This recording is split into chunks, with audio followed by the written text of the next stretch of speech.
ഇദ്ദേഹമാണ് മറ്റ് major രവിക്കെതിരെ case കൊടുക്കുകയും ആ കേസ് വിജയിക്കുകയും ചെയ്തത്. അതായത് ഇദ്ദേഹത്തിൻ്റെ കഥ അടിച്ചു മാറ്റി കഴിഞ്ഞ സമയത്താണ് 2 ദിവസം മുമ്പാണ് കോട്ടയം കൊമേഴ്ഷ്യൽ കോർട്ടിൽ നിന്ന് വിധി ഇദ്ദേഹത്തിൻ്റെ റജിക്ക് അനുകൂലമായിട്ട് വരുന്നത്. അപ്പം റജിയോട് ചോദിക്കാം എന്തൊക്കെയാണ് ഈ അതേപോലെ ഈ പറയുന്ന മേജർ രവി എന്ന് പറയുന്ന ഈ സാധനത്തെപ്പറ്റി എനിക്ക് വ്യക്തമായിട്ട് അറിയാം.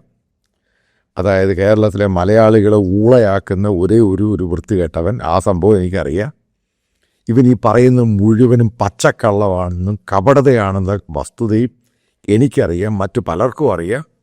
ഏതായാലും ഇയാൾ ആരാ, ഈ മേജർ രവി ആരാണ്, എന്താണ് സംഭവങ്ങളെ പറ്റി തന്നെ ആയിരിക്കും റജി ഡിസ്കസ് ചെയ്തത്. റജി നമസ്കാരം.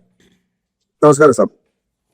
റജി കൺഗ്രാജുലേഷൻ. കാരണം എനിക്കറിയാം വലിയ കപടതയും കൊണ്ട് ലൈഫിൽ നടക്കുന്ന ഒരു പരമ തെണ്ടിയാണ് ഈ മേജർ രവി. അവന് കേരള സമൂഹം കൊടുത്തിരിക്കുന്നത് മുഴുവനും കാര്യങ്ങൾ അറിയാതെയാണ്. കാരണം ഇവന് ഒത്തിരി പേരെ ചതിച്ചിട്ടുണ്ട്. എന്താണ് റജിക്കുണ്ടായ അനുഭവം? ഞാൻ മേജർ രവി ആയിട്ടുള്ള ബെത്തൽസ് സമാരംഭിക്കുന്നത് 2010 അദ്ദേഹം ഒരു മലയാള സിനിമയിലെ ഒരു പ്രൊഡക്ഷൻ എക്സിക്യൂട്ടീവിനെ എൻ്റെ വീട്ടിൽ, പുതുപ്പള്ളിയിലെ വീട്ടിൽ പറഞ്ഞു കിട്ടു. അദ്ദേഹം എന്നോട് മേജർ രവി നിങ്ങളെ ഒരു സിനിമ ചെയ്യിക്കാൻ താല്പര്യപ്പെടുന്നുണ്ട്, അത് മേജറുമായിട്ടൊരു മീറ്റിങ്ങിന് തയ്യാറാണോ എന്ന് അദ്ദേഹം എന്നോട് ചോദിച്ചു. എനിക്ക് ശരിക്കും താല്പര്യം തന്നെയായിരുന്നു.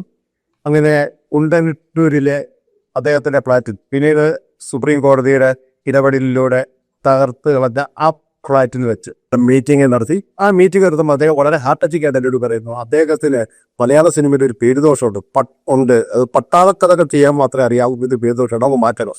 അപ്പം താക്ഷിക്ക് എഴുതിയതുപോലെ ഒരു സോഷ്യൽ സബ്ജക്റ്റ് എനിക്ക് എഴുതി തരണം എന്ന് പറഞ്ഞു.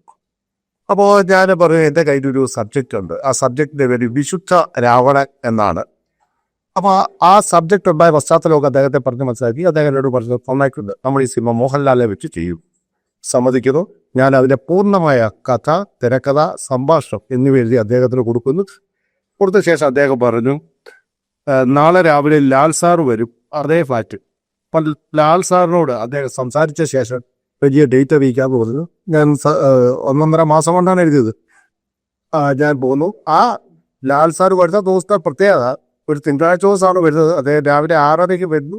അദ്ദേഹം എൻ്റെ 10:30 മറ്റോ ഒരു ഫ്ലൈറ്റിൽ നെടുമ്പാശ്ശേരിയിൽ അമേരിക്കയ്ക്ക് പോകാനുള്ള പരിപാടിയാണ്, കണക്റ്റീവ് ഫ്ലൈറ്റാണ്. അപ്പം ഞാൻ വിശ്വസിച്ചു, ഞാൻ പൂർണ്ണമായി അദ്ദേഹത്തിൻ്റെ അത് കൊടുത്തു, ഞാൻ വീട്ടിൽ പോകും.